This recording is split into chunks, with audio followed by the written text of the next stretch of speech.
और मेरे प्यारे साथियों, अस्सलाम वालेकुम। आज के इस तकरीरी मुकाबले में मैं आज़ादी का अमृत महोत्सव और हम इस मौजू पर नक्शशाई करने की जिसारत कर रही हूँ। मैं अपनी इस तकरीर में आगाज़ इस शेर के साथ करती हूँ। दिल से निकलेगी तो बनकर भी वतन की उल्फत, दिल से निकलेगी तो बनकर भी वतन की उल्फत, मेरी मिट्टी से खुशबू है वफा आएगी। मुअज़्ज़िज़ सामीन, इस साल यानी सन 2022 को हमें आज़ादी हासिल करके 75 साल मुकम्मल हुए, जिसकी खुशी में हुकूमत की तरफ से आज़ादी का अमृत महोत्सव मनाने का ऐलान किया गया। सदर अकबर तरक्की पसीर कौमें हर तरफ का मुहासिबा करती रहती है, जायजा लेती रहती है कि हमने गुज़िश्ता सालों में किस कदर तरक्की हासिल की और हमें किन किन उम्र की तब्दीलियां लाने की जरूरत है। इसी नुक्ते को मद्देनजर रखते हुए हम हमारे गुज़िश्ता 75 सालों का जायजा लें तो बिलाशुबा हमने खुद तरक्की की है, चाहे वो हमारे मुल्क की रीढ़ की हड्डी या आइन का लिफाज हो या सख्त इनकलाब की बात हो। खलौट तकने की बात करें तो इसरो का कयाम हमारे लिए बाइसे फख्र है। बात खलाई सफर की हो या खला में भेजे जाने वाले स्पेसक्राफ्ट PSLV की, बात डिजिटल इंडिया की हो या खवातीन की खुद मुख्तारी की, ऐसे कई शोबे हैं जिनमें हमने यकीनन तरक्की हासिल कर ली है। लेकिन सामने इकराम आज भी कुछ ऐसे पहलू मौजूद हैं जिनमें आजादी की किरणें ने अपनी रोशनी से मुनव्वर करने में नाकाम रही। आज हमारा ये हाल है कि दूसरे मुल्क से बेहतर ताल्लुकात बनाकर इनका दिल जीतने वाले अपने मुल्क में सियासी ताकत से मुल्क को खोखला कर रहे हैं।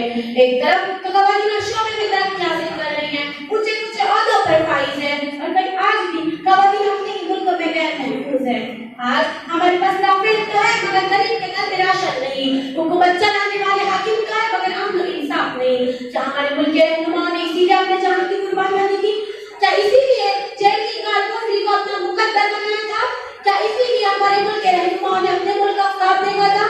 बेशुमार तारीखी इमारतों से समा रंगारंग की तहजीब रखने वाला दुनिया का सबसे बड़ा जमहूरी मुल्क आज चंद शर्पसंद अनासर की शर्पसंदी की वजह से सारी दुनिया में शर्मसार हो रहा है।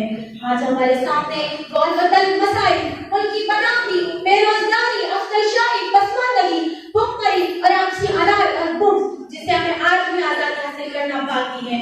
मुल्क में कभी राम रहीम के नाम पर तो कभी मस्जिद मंदिर के नाम पर लोग जब लड़ाई झगड़े करते हैं तो फक्र से फूला हुआ ये सीना छन हो जाता है। इसी ज़म्न में इसी शायर ने खूब कहा है, अभी तक पाँव से चिपटी है जंजीरें गुलामी की, अभी तक पाँव से चिपटी है जंजीरें गुलामी की, दिन आ जाता है आजादी का, आजादी नहीं आती।